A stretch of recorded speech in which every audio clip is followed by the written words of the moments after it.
Alright, I'm going to try and make this video a lot quicker than my last.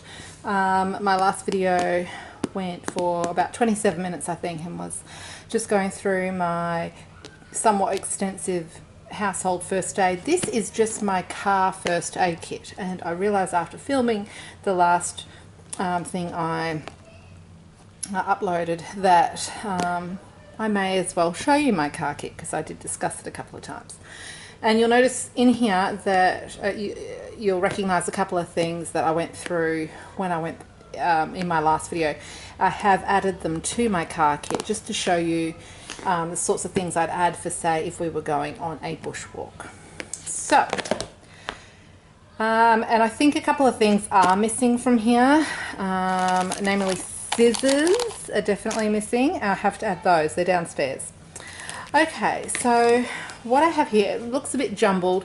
I've got a lot of stuff but not much of each thing, so that I still have access to various different things that I might need, but it's all still quite easy to find because it's not clogged up with unnecessary amounts of everything. So I have some children's pain relief and, you know, for fever relief, and a syringe for that, and then adult medications as well, ibuprofen, paracetamol, and Anthony's asthma pump. Then I have sunscreen. If you can hear kids screaming in the background, it's currently bath time, so it's a bit crazy. I'm halfway through cooking dinner. Hand sanitizer. Stingos is a really great thing to have when you're out and about. You never know when you're going to get bitten by something or brush up against something.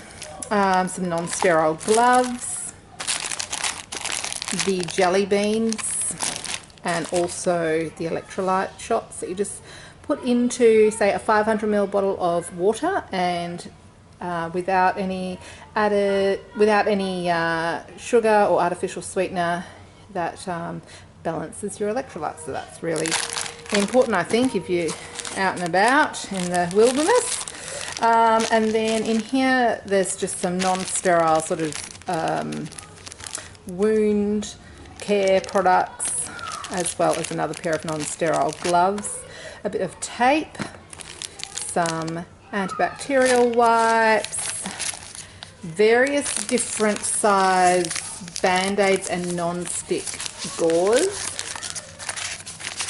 and just some, including knuckle and fingertip band-aids, and then also just some regular band-aids, some alcohol swabs, and some iodine swabs. So, as I've said in my last video, I would use alcohol swabs more for making sure instruments are clean or hands are clean, rather than on the wound itself. I prefer to use iodine because it doesn't sting. A little baggie in case I need one, some saline, some little tweezers and safety pins, and then over here I just got a little baggie of baby sort of products, more saline, little fever gel, forehead pads, the panthen, and sterile cotton balls.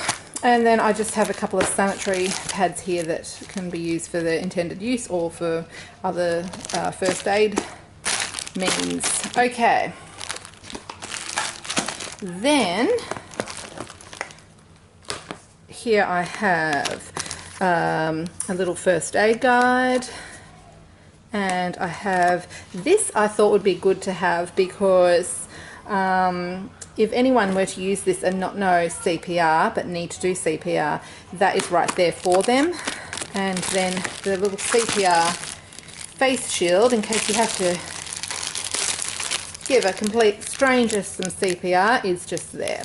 Okay, and then in here, that's just a little dish with some more tape, my favourite tape, some splinter probes, which are really handy, some more non-sterile gloves, And then this could come in handy for something. Okay, excuse the noises in the background. I know the boys are making so much noise having their bath. And I've had a huge day. I've been getting school clothes for kids who are about to start school, and we've been car shopping, and I'm just exhausted, so excuse me. This is an instant cold pack, and this is a triangular bandage or sling in case someone hurts their arm or whatever, but you can use that for various different things. Vomit bags, good to have on the road. And then here we've got a few different bandages, as well as here I have the snake bandage that you'd notice from my last video, which I hope I don't have to use ever, but it is good to have in there when you are out on a picnic or a walk or whatever. It's good to have in your car kit. And then in here I have another larger baggie here that I could use as a trash bag or whatever.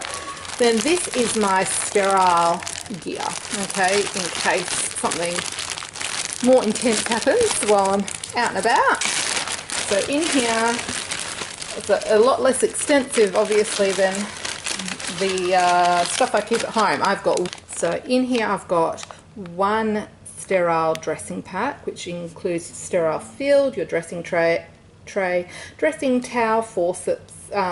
You've got your dirty forceps and your clean forceps. If you've been taught a sterile method, you'll understand that. And some swabs. Okay. And then I've got some combine dressings and some gauze pads, different sizes for cleaning wounds basically. Okay. Then I have some different dressings. So a finger dressing, and let's have a look. Oh, an iPad and little non-stick dressing. Oh, these must be non-stick dressings basically. Oh, what's that? It's another combine dressing. I think that should be in there. And yeah, just different low adherent. That's a nice big one. Non-stick type dressings in there. And then I have a little baggie of the more Tegaderm type things. I've also got another band-aid in there, a fingertip band-aid for some reason.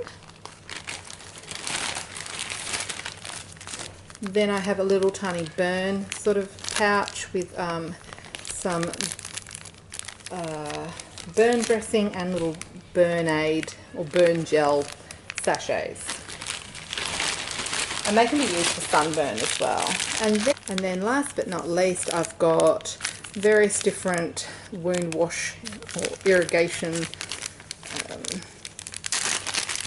supplies, as well as some sterile cotton tips, cotton balls, iodine swabs, and alcohol wipes. So I've pretty much got everything you would need, just in a smaller quantity in there. And it all fits into this quite small 7.9 litres, so that's about 2-gallon tub. And it's nice and handy because it's got this little tray on top for the smaller and more commonly needed items. So thanks very much for watching, guys.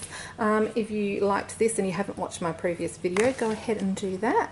And otherwise, please subscribe if you haven't already. And have a nice evening or morning or day, wherever you are in the world. You take care. Thanks. Bye-bye.